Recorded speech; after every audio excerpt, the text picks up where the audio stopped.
Bonjour à toutes et à tous et bienvenue dans ce second épisode de Les Non-Dits. Je suis Doyle, encore en compagnie d'Enstril, et on vous retrouve aujourd'hui pour un sujet complexe qui nous tenait à cœur.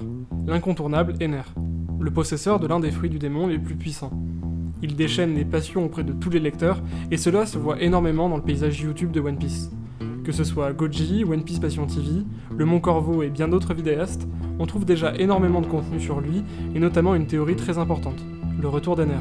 Je pense notamment à la vidéo de Gagi Parody, qui énumérait plusieurs raisons qui laissaient présager son retour avec une certaine rigueur tout à son honneur. Cependant, il s'appuyait principalement sur la théorie des retours, qui elle est plus bancale et trop peu développée. On vous annonce aujourd'hui avec toute la certitude possible que ce retour est confirmé depuis plus d'1 an.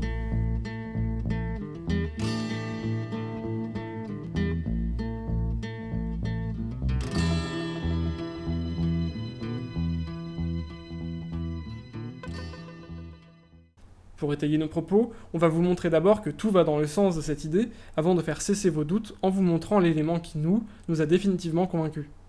D'ailleurs, vous avez peut-être déjà un avis solide sur la question, mais que ce soit contre en vous disant que son retour ne va rien changer, ou bien pour en pensant que c'est déjà évident et qu'il est inutile d'en parler, on va vous demander de mettre de côté tout ce que vous pensez déjà savoir sur Ener. Parce qu'après une année de recherche, de réflexion, de découverte, nous sommes parvenus à l'idée qu'Ener pourrait bien être la clé de voûte du scénario de One Piece. Et cette vidéo confirmant son retour ne sera donc que l'introduction d'une série à venir sur son rôle majeur.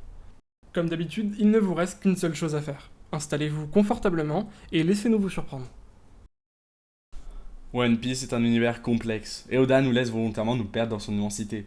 On pourrait croire qu'il s'agit d'un simple équipage qui traverse la mer en quête d'aventure. Mais ce n'est pas aussi simple comme le montre la situation géopolitique, car elle est extrêmement développée, que ce soit avec la question des frontières ou du Conseil des Rois. Chaque protagoniste ou antagoniste que l'on a croisé a son importance. Et cela se voit avec l'illustration de la vie des personnages, qui est disponible à presque chaque nouveau chapitre. L'auteur a créé un monde complet qu'il a peaufiné, de façon évidente avec certains aspects, tels que l'économie ou la monnaie, mais aussi de façon plus subtile avec d'autres, comme la religion ou la presse. Et c'est pour ça que nous allons introduire notre propos avec un principe simple. Chaque personnage que l'on a pu suivre pendant les mini-aventures est voué à revenir au sein de l'intrigue principale.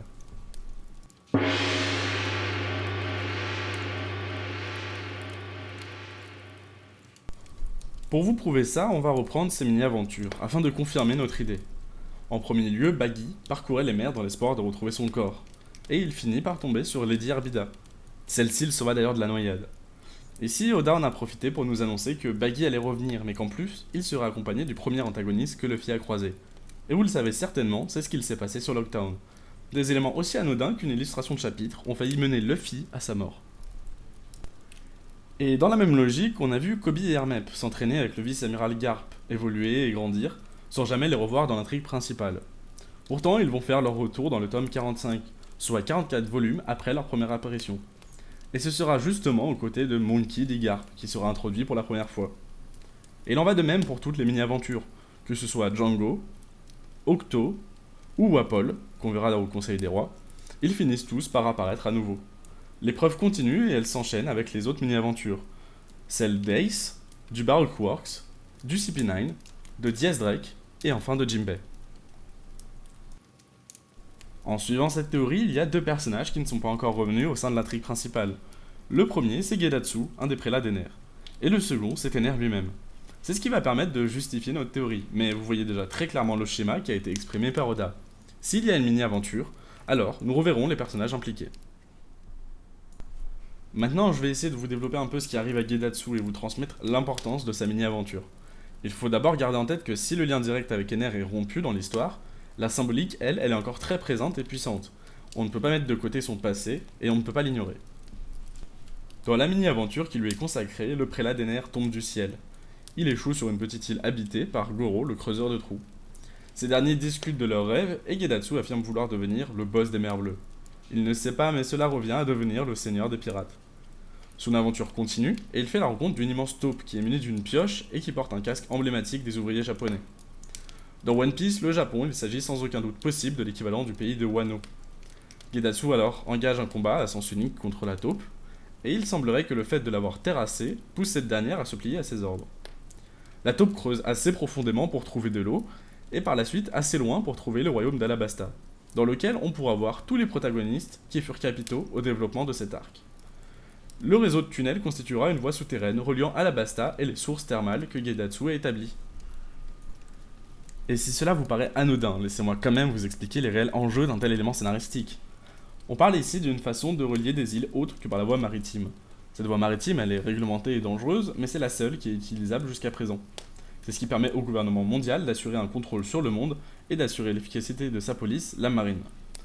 Si l'on cumule les éléments, on obtient une taupe qui est originaire de Wano, qui est chargée de creuser des tunnels capables de relier différentes îles, et cela sans utiliser la voie maritime.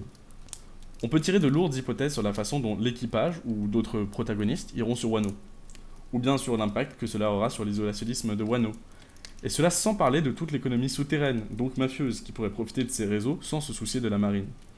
Encore une fois, il s'agissait pour nous de vous montrer à quel point les mini-aventures sont capitales. Mais venons-en maintenant au cœur de notre théorie, le personnage Ener. Durant sa propre mini-aventure, il finit par atteindre son objectif ultime, la Lune. Il y trouve 4 petits soldats vaincus dans un cratère et on apprendra par la suite que ce sont des Spacey.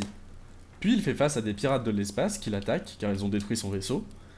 Et il se dirige par la suite au cœur d'une cité antique. Il l'alimente électriquement grâce à son fruit. Cette énergie active une armée de robots en sommeil qui semblent lui obéir. En progressant dans cette ville, il y découvre des fresques sur lesquelles sont visibles l'histoire de son peuple, les Bilkans, ainsi que celle des Shandia et des Skypiens, qui vivaient tous sur la Lune avant de devoir déménager sur la mer Bleue suite à un manque de ressources. La dernière illustration montre Ener devant son armée. Une seule question reste alors en suspens. Que va-t-il faire ? Tout d'abord, il faut s'intéresser aux éléments factuels qui laissent entendre le retour d'Ener, avant de pouvoir développer cette question dans notre seconde partie. Oda a laissé entendre lors d'un SBS que Ener aurait eu une prime de 500 millions de berries s'il avait été sur la mer Bleue. Quoi de mieux pour réintroduire ce personnage que le moment où il égale la prime de Luffy, ou encore même celle de Zoro, car ces deux primes sont amenées à grandir. Au niveau de la cohérence scénaristique, cela nous semble très pertinent. Les deux personnages sont désormais égaux en termes de dangerosité pour la marine. A noter également que Ener n'est en aucun cas un rival de Luffy. Il était comparé à un dieu tout-puissant et invincible, mais malgré cela, il ne pouvait pas se mesurer à Luffy. Il n'avait aucune chance. Leur intérêt en tant que futur opposant est dissipé déjà depuis très longtemps. Et il semble évident que le rôle que pourrait jouer Ener dans le futur sera bien différent. Un partenaire ou allié comme avec l'eau ? Peut-être, la question reste ouverte. Il faut aussi bien comprendre qu'Ener est un dieu conquérant. Il a commencé par Bilka, puis Skypia, pour enfin conquérir la Lune. Il ne lui reste que la Terre à visiter. Et compare d'ailleurs ses rêves avec ceux de Luffy, face auxquels il montre beaucoup de respect. Mais que sont devenus ses rêves à lui maintenant qu'il les a réalisés ? Vu les révélations sur l'histoire de son peuple, il ne fait pas de doute qu'il poursuit de nouveaux objectifs. Et il ne faut pas non plus oublier qu'Ener a été construit par Oda d'une façon très complexe que ne pas le faire revenir, ce serait carrément du gâchis. Surtout comparé à d'autres personnages moins développés mais qui ont déjà été réutilisés. En effet, Ener tire son design d'une célébrité, le célèbre rappeur Eminem. Cela n'est pas un secret, Oda a déclaré dans une interview son amour pour l'artiste. Cet élément d'apparence anodine va très vite prendre une énorme importance. De plus, sa mentalité et ses techniques sont empruntées auprès de divers dieux reliés à la foudre dans plusieurs mythologies. Ener a été pensé avec finesse, avec attention, et ce n'est sûrement pas pour rien. C'est tout cet ensemble qui nous a mis la puce à l'oreille il y a déjà plusieurs années. Et c'est le cas aussi pour sûrement bon nombre d'entre vous. Alors qu'est-ce qui a changé ? Qu'est-ce qui peut aujourd'hui venir faire avancer cette interrogation ? C'est une couverture coloriée d'Oda qui vient tout confirmer. La fameuse preuve parfaite que nous avions évoquée en début de vidéo. Avant de vous la montrer, je tiens à rappeler que ces couvertures sont essentielles. Car depuis le début du manga, elles contiennent des informations cryptées et camouflées avec soin sur le déroulement de l'intrigue. Tous les théoriciens se cassent la tête dessus depuis des années pour trouver ce qui y est dissimulé. C'est de cette façon qu'un fan a pu prédire la mort de Ace plusieurs années en avance. Et il y a plein d'autres exemples. Cela fait donc 1 an que nous sommes convaincus du retour d'Ener. Et c'est un réel plaisir d'avoir enfin un endroit pour en parler. Ainsi, en suivant les parutions de façon habituelle avec Enstril, on s'est penché sur la couverture du scan 832, pour y déceler un élément caché. Et je suis fier de pouvoir dire que nous sommes très probablement les seuls et les premiers à en parler sur YouTube. Bon, ok, fini le suspense. C'est devant vos yeux depuis le début. Peut-être que vous ne l'avez pas remarqué ou que vous ne l'avez pas compris, mais c'est pourtant bien là. Je vous assure, c'est même écrit sur la barque en 3 caractères. Laissez-moi vous le montrer. D12. Nous sommes très heureux d'avoir trouvé cet élément, car voici son origine la plus probante. D12 est un groupe de rap hip-hop qui se produisait dans la jeunesse d'Oda. Il était composé de plusieurs rappeurs. Mais le groupe a connu son âge d'or lors de l'arrivée d'un nouveau membre, Eminem. En effet, voici la connexion qui nous a permis de relier les points. Ener correspond à Eminem, et Eminem est relié à D12. Bon, évidemment, le doute il est permis même à ce stade. Mais pour vous convaincre du lien, je voulais suivre le cheminement et le coup de chance qu'on a eu. Ouvrez un nouvel onglet sur votre navigateur et tapez D12. Il y a de fortes chances pour que le premier résultat soit la page Wikipédia de ce groupe iconique et mondialement connu, avec en prime la photo d'Eminem. Pour nous, c'est désormais certain. Oda nous a donné un signe évident de la présence d'Ener après sa mini-aventure. Nous rentrons maintenant dans la seconde partie de notre réflexion. Si Ener est de retour, à quoi est-il occupé? On va essayer d'explorer les pistes les plus pertinentes. Ce sera à vous d'en décider.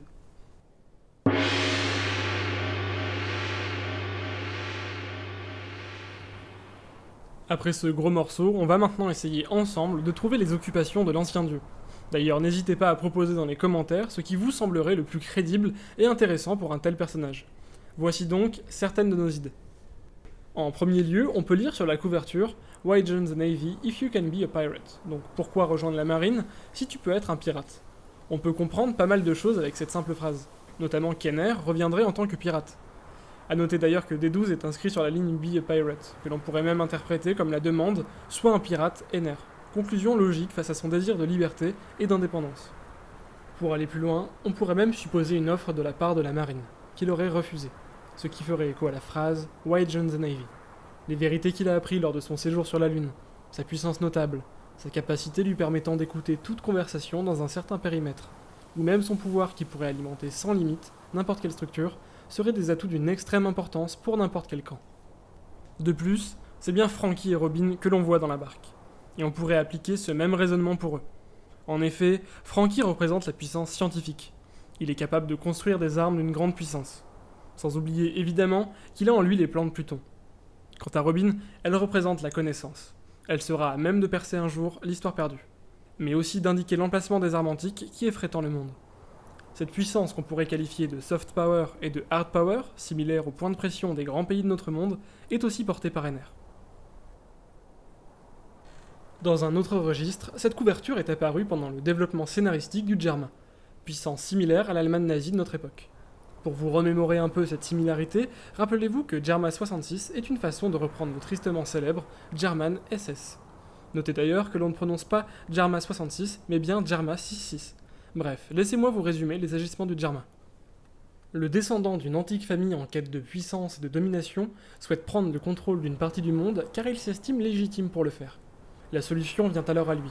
Il va utiliser une armée de clones entièrement dévoués à sa personne. La quantité d'énergie demandée est immense, mais cela ne l'arrêtera pas. Cette description s'applique au mot près à Ener. On pourrait alors penser qu'il s'agissait là d'une piqûre de rappel concernant ce dernier, voire même qu'il a pu aider le Djerma partageant certains intérêts avec eux, maintenant ou dans le futur. Petite parenthèse, ça, c'est un Magatama, et ça, c'est un Tomoe. A savoir que le Japon possède 3 artefacts légendaires. L'épée Kusanagi, le pendentif Magatama et le miroir sacré. Épée que l'on pourrait associer à Shisui, l'épée légendaire que Ryuma a transmise à Zoro. Encore une fois, les connecteurs logiques convergent tous vers Wano. Pour en revenir aux faits, on peut trouver des Magatama sur le drapeau du Djerma, ce dernier complété par un éclair. Là encore, tout nous fait penser à un lien entre ces deux éléments. A savoir que l'on peut pousser ce raisonnement un peu plus loin, car nous avons vu au cours de l'œuvre seulement 3 fois l'apparition de ce symbole japonais. La première dans le dos d'Ener, la seconde sur le ventre de Sentomaru, ce dernier lié directement à Vegapunk, et enfin avec le Djerma. On obtient donc une étrange équation. Ener, Vegapunk et le Djerma. Or, est-elle si étrange que ça? Car finalement les liens sont évidents. L'énergie, la connaissance et la science. Chacun de ces éléments sont liés et interdépendants. Et pour ceux qui doutent encore, notamment de l'importance de Sentomaru, n'oubliez pas que la scène d'introduction du film One Piece Gold mettait en scène Luffy dans la tenue de Sentomaru. Enfin, on vous l'avait un peu spécifié tout à l'heure, mais il se pourrait que ce vieil antagoniste puisse revenir pendant l'arc Wano. Ce qui nous motive à dire cela, c'est pas seulement la concordance des timelines. En effet, la présence de Tomoe sur les tambours qu'il porte sur son dos est d'inspiration japonaise, de par le symbole qu'il représente. Sans oublier cette illustration mettant en scène Zoro, post-éclipse, les bras enduits de haki, frapper ces mêmes tambours au point de les détruire. Les liens entre Zoro et Wano ne sont plus à faire, car on sait qu'il se rend en ce moment même sur Wano, s'il n'y est pas déjà. Outre la densité scénaristique que leur rencontre apporterait, il serait aussi bon de pouvoir observer Zoro à son plein potentiel. Évidemment, nous n'oublions pas non plus la théorie très développée qui annonçait qu'Ener allait prendre part au combat contre Kaido, et qui reste une piste supplémentaire. Voilà, on arrive au bout de ce dense épisode de l'Énon-dit numéro 2 sur NR. Il nous a pris beaucoup de temps à écrire. On se doute que pour vous ça a été difficile de tout retenir, donc on vous propose un petit résumé pour que vous puissiez vous y retrouver plus simplement. On a évoqué deux choses importantes. Déjà le retour d'Ener dans l'intrigue, se basant sur l'inscription D12 visible sur le scan 832, ainsi que le retour de tous les personnages auxquels Oda a consacré une mini-aventure, dont Ener fait partie. Et dans un second temps, nous avons évoqué différentes réflexions liées aux conséquences du retour d'Ener dans la trame principale de One Piece, que ce soit en tant que pirate, allié d'Ujarma, ou encore allié de Luffy face à Kaido.